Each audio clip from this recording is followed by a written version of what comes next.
You know how I feel right now? This feels like a few days after my birthday. You know when you're younger, right? And you got everything you asked for from your parents, right? They gave you the gifts you were really hoping to get. And then your family members abroad, they might have sent you money as well too. What a birthday. Honestly, everything you asked for, you got. Nice birthday cake at the end of it.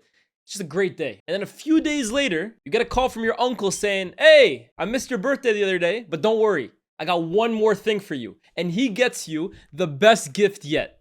I don't know. You were hoping when you were a kid for a huge Lego set or like, I don't know, a new football kit, something like that. The best gift yet, though. Your favorite uncle. He came clutch at the end. Few days after your birthday. That's what I feel like right now. The transfer window's over. And you know what? In terms of outgoings, I'm relatively content. I am. I saw Sancho leave the club on last day. I saw Anthony leave the club. I saw Højlund leave the club. I'm thinking to myself, that's 3-1. That's a 3-1 deal right there. 1, 2, and 3. Arguably the 3 worst signings in Man United's history. Bam, bam, bam. All out on the same day. I'm thinking, this is my birthday right now. And then a whole week later, that uncle who just couldn't get to a phone early enough, right? 7 days later, he finally reaches out to you and he says, "Hold on, I got one more for y'all.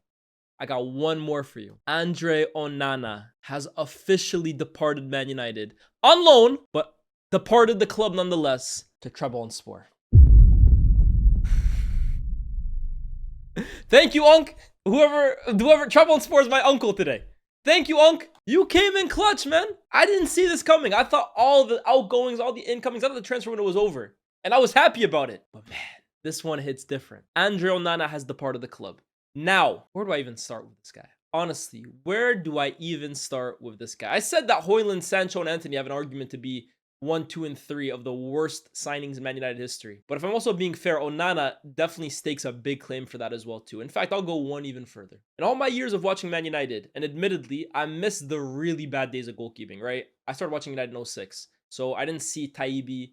I didn't see Roy Carroll. I didn't see Tim Howard early on. I don't think he was as bad as the other two, right? But Man United, post Schmeichel, really went through some poor years trying to find a replacement goalkeeper until they landed on Van der Sar. But from what my dad tells me, from what older United fans tell me, that period, those are the dark days of United goalkeepers. But in my lifetime, I mean, I've seen Van der Sar, I've seen Kujak, I've seen Ben Foster, I've seen De Gea, I've seen Lindegaard, I saw, who else did we have? Romero, Bayender. Andre Onana is the worst goalkeeper I have ever seen in my life supporting Man United. Ever. It has never been this bad in my lifetime. And I'm even talking the latter years of De Gea, where it got bad. Enough time has passed, right? The wounds are closed. We all can admit it now. The worst version of David De Gea didn't get anywhere near as bad as Andre Onana in these last 2 seasons. It has been diabolical. And you know what it is, right? Sometimes with United signings, I look at it and I'm like, that's unfortunate. Seriously. The one I always bring up is Di Maria. Unfortunate, man. Di Maria is a world level player, like one of the greats of the game. The only blotch on his resume is Man United. But let's call it what it is, right? Bad timing, bad fit, didn't want to be there in the first place. A world level player though, right? Pogba. It's unfortunate the way that ended, bro. It is. Injuries, bad fit, coach is not playing him in the right position. In a different life, maybe. Pogba is that guy for Man United. But Andre Onana, right? Onana is bad, despite how disastrous a situation Man United is to come into, right? Some players are good and then they come to United and it just all falls apart. And I'm not going to try and rewrite Onana's career and say he's never had good moments in his career, because at Inter, there's a reason why we bought him. He was great for Inter in that season, right? And he had decent moments at Ajax. But Onana's 2 years at the club have not been a disaster because he's in a rotten situation at United. It's been a disaster because he has just been flat out rotten, period, bro. Period. Onana's a disaster. He is a disaster. I have never seen a goalkeeper strike as much fear into his own defenders in my life as Andre Onana. It's supposed to be the opposite. Schmeichel, Manuel Neuer, Alisson, Cech, Prime De Gea, they strike fear into attackers, right? One-on-one is normally a guaranteed goal until you come up against 2014 Neuer or 2015 De Gea, and they're like mountains. The way they impose themselves, the way they get big, the way they make cat-like reflexes. They pull out saves you would never expect. Onana is a disaster, is a nightmare, strikes fear into the hearts and minds of his own defenders. That's a skill. That's an absolute skill.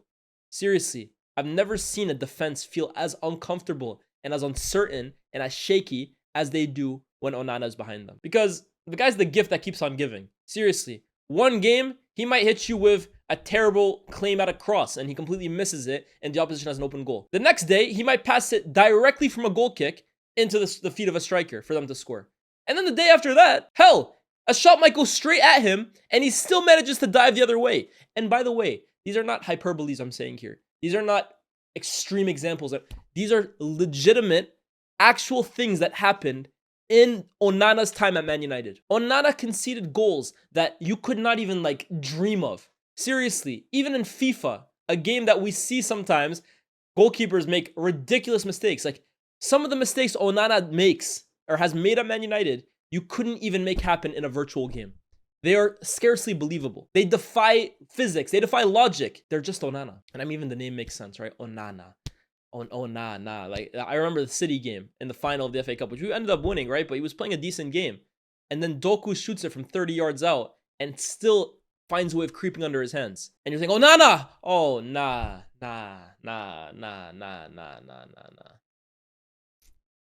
How can you win games with a goalkeeper like this? Now, that's not to say that the reason Man United have been in the situation they are in the last few years is because of Onana, far from it. But there's two positions I often find, if you struggle to have real quality in these positions, it doesn't really matter what the rest of your team is doing. You will always be handicapped because of these two. And that's goalkeeper and that's center forward. If you have a center forward that's not scoring goals, tough luck, bro. Tough luck. You can create a million chances. If the striker can't score them, tough luck, bro. Goalkeeper, you could play the game of your life. If your goalkeeper literally cannot catch a cold standing in net, tough luck, bro. Well, Man United in the last 2 seasons happened to have the worst goalkeeper in the Premier League and on form, the worst striker in the Premier League. So it doesn't really matter whether your team plays well or bad. You are practically screwed regardless. And with Onana, right? I mean, again, I'm going to just reiterate this. Some of the saves or some of the attempts at saves I saw this guy make, some of the goals he conceded, that Champions League campaign 2 years ago still causes me nightmares. I wake up in cold sweats thinking of the Ziyech free kick past him, or the pass into the Galatasaray player, or the goal that Sané scored for Bayern. I can remember them all one by one because that campaign still haunts me to this day. He knocked us out of the Champions League single-handedly that campaign. Terrible. And you know what's funny, right? I always tell you guys experiences I have with pros or ex-pros. And for this one, you know, Goalkeepers Union, I'm going to keep this source anonymous, right? But just to tell you, he's an established Premier League goal. He's not currently in the Premier League. He's retired now. But he was an established Premier League goalkeeper. Had an incredibly long and illustrious career in the Premier League.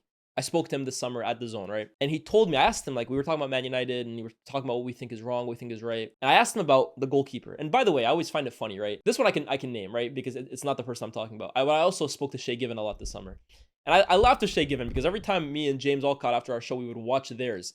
And Shay Given and most of these goalkeepers who go on TV, they're only on the TV. And I feel bad for them because they can offer so much more insight. But they're only brought on for the host to say, oh, well, Shay, you were a goalkeeper. What did you think about this over here? Like they come on just to give their goalkeeping experience, even though they have so much knowledge about the game. They see the whole game play out. But that's just a side story, right? But this summer, right, another goalkeeper, another experienced, historic Premier League goalkeeper, I asked him about Man United. We were talking, and it got to Onana. And I said, what do you think it is with Onana, right? Because he was good at Inter, right? He was respectable at Ajax. What's gone so wrong?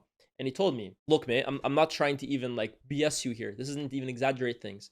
But even when he was at Inter, I used to watch him, and the mechanics that he like uses to try and save shots, like his goalkeeping fundamentals of how he tries to save shots are all over the place. Like fundamentally, he's a poor shot stopper. It's not a question of he's letting in shots he'd never.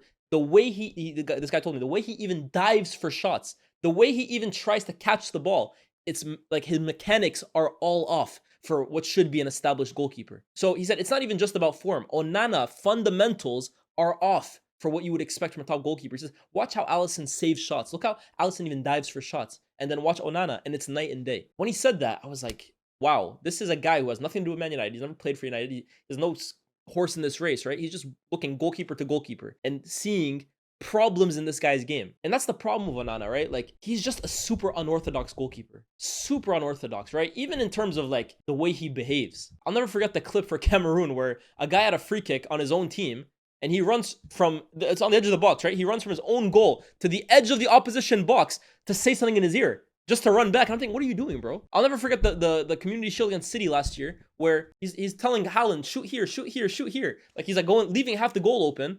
Dives the way he goes, Haaland puts it the other way.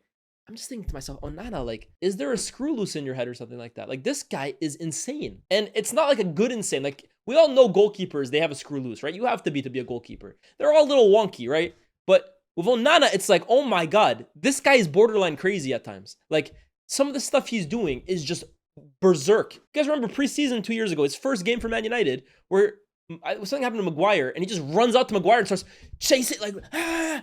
I think at the time we were all like, oh, someone of character. Like, I like the way he's talking to Maguire because Maguire was an easy target. But looking back on that now, that was so uncalled for, bro. The first game of preseason, and he goes out to dig out Maguire like that. Seriously, man. Like, the word I always use with Onana, right? And this really isn't a character assassination because I'm not the only person that said this. And honestly, there's enough evidence out there, right? I think the biggest problem I have with Onana, bar the goals that he lets in, is the arrogance that he portrays, right? He's an arrogant goalkeeper. Like, even the things even when he's on the ball, right? And he's trying to like, he's like even doing like these things. I'm like, just be normal, bro. Just be a normal goalkeeper. As a goalkeeper, right? We often talk about, oh, you need to be able to play out with your feet out the back, right? You have to be the first line of attack. You have to be dominant from set pieces. You have to be able to save. That's all very important, right? This is how to be a goalkeeper. But I think at its bare minimum, at its crux, what it takes to be a competent goalkeeper is just be a presence behind your back four that makes them confident or at least comfortable. Anything that goes over their heads that is now left of their goalkeeper will be managed. That's all you want as a back four, just to be able to trust your goalkeeper. But I think with Onana, it got to the point seriously that these defenders don't trust him. They don't. And I don't blame them either. You can't trust this guy. And ultimately, it's come down to Amorim not even trusting him. To the point he's even playing Binder over Onana. And look, I'm no fan of Binder. I think this guy's below average, to be honest with you, too. He's conceded some goals that I've been left thinking, wow, what on earth are we doing here? But guys, Binder's better than Onana. Or at least he's played better for United than Onana has. If that doesn't tell you everything there is to know, I don't know what will. Binder's an average to below average goalkeeper relative to Premier League goalkeepers. And I trust him, and Amorim trusts him more than Andre Onana, a goalkeeper they spent £50 million on. And the fact that they're letting him go after 2 years tells you a lot, because United don't normally move like this. Maybe under Ineos we're going to start, right? But United never really let go of guys for after 2 years. I know there's been a few exceptions, right? Lukaku, but Lukaku really wanted to leave. Let's be real. Guys that United just give up on after 2 years. I mean, I guess Anthony's 3 years even. Højlund, I guess, is 2 years. But often they let these guys kind of rot through their contracts until they end up leaving for free, or United basically has to pay someone off to take them. The fact that United have just like completely said, let's cut our losses with Onana. We've seen enough. That's damning. And in his place is Senny Lamens, right? Or Senny Lemons. Lamens. I've heard of a few pronunciations. I'm not too sure. Quite honestly, I don't know anything about this guy. People have asked me, Lyes, where's the video on him? I'm not going to make a video on a player I've never seen a minute of. I've never watched the Belgian Pro League. I'm very comfortable saying that. I've never watched this guy play. Comps will only show me the best of him. So for me, I'm just waiting to see what he's got. For me, he's a young goalkeeper, willing to give him time. I know coming to United and being the number one's a lot, but my requirement for a goalkeeper at this point is literally just stop the ball from going through you. Because with Onana, we got to a point where he's figuratively picking up the ball, turning around, and chucking it into his own net. That's basically what we have in goal. He's not literally doing that, but that's the next step for him. He might as well be. Lemons is the new goalkeeper. I have nothing to say about him. It's just good luck. I don't know anything about you, and I'm not going to pretend I know anything about you. But the bar is really low for goalkeepers for Man United right now. That's proven by the fact Binder started our first 3 games. That's how low the bar's gotten. Just be a little competent. I think the worst thing with Onana, right? Because I think even at Inter and Ajax, we didn't think he was like a world-class shot stopper. We thought he was competent. But the selling point for Onana was his ability on the ball with his feet. We bought Onana to be the evolution, the next step in the transition of what kind of football club we wanted to be. De Gea was a good shot stopper, but we knew he couldn't play with his feet. So Onana was meant to represent the direction United were trying to go towards. But I think this is the most frustrating bit of Onana. Yes, the shot stopping's been bad, but that's not even his USP. His USP is supposed to be the best ball-playing goalkeeper in the world. And even his passing out the back, guys, has been average. And that's what I want. Like, that's where I honestly end up wondering what's gone wrong for this guy. How has it gotten so bad? Even his passing out from the back no longer fills me with confidence. He often ends up booting the ball long. He just lumps it forward. He doesn't play any like incisive passes through the lines like maybe he used at Inter. Maybe that's a tactical thing, but he doesn't even attempt to do it anymore. We've literally played with a net negative in goal for the last 2 years. So forgive me for maybe seeming harsh this video, but I'm over the moon that this guy's gone. I'm over the moon. It's been a disaster. The likes of Højlund, look, you guys know I wasn't a fan of Højlund, but I felt bad for Højlund, seriously. Like, I feel like he was a kid that was very raw, very underdeveloped, needed to kind of learn the craft, and was just not ready to be a center forward at the elite level. And I actually hope he does well at Napoli. I got no ill will for Højlund whatsoever. And that's why I didn't make a video saying, we finally saw... Look, it's a sign that probably should never have happened, right? United was too early for him. Antony, I just think we never should have spent that money. I thought from the beginning Antony's a bang average player, but he didn't choose his price tag, right? Onana came in with so much expectation, and fans were so excited for the signing, and it has just been an unmitigated disaster. To the point now, I hope he balls out in Turkey and we never have to see him again. Because these 2 years have been scary. Rival fans watching this, you'll never know what it feels like to watch your football team play a game with Onana in goal. It is top 10 scariest things in this world. It's terrifying because you never know when that next mistake is coming. It could be a pop shot from 40 yards out. Onana in goal. Hey, you got a chance, brother. It could be a literal corner. Mateus Cunha on it. Oh, the goalkeeper's there. You can get goal. I'm not making this stuff up. It literally happened. I seen it happen with my own eyes. I seen him do it. He had to go, man. He had to go. Onana. What a dark period, man. It's been a dark 12 years, right? But Onana represents a really, really, really bad point in United's history, bro. My goodness. Senny Lemons, seriously, the bar is low. And you have my full support. But for you to be as bad as your predecessor, it's going to take a lot. It's going to take a lot, man. So that's all I really got to say on the matter, man. As you guys can clearly see, I am no fan of Andre Onana. I am very, very happy this move has happened. It's actually come as a shock to me because I thought we had seen outgoings finished at the club. I thought that was it for the summer. But Fabrizio said, here, go one more for y'all. I got one more for you, bro. Thank you. Here we go. Like, share, subscribe. I'll see you guys very, very soon. I got another few videos coming out in the next few days. I know international break is a little quiet, but I got some videos. Thank you so much for 80,000 subscribers. We're going to have a hot takes video very, very soon. I got my Discord chat to send in a few hot takes.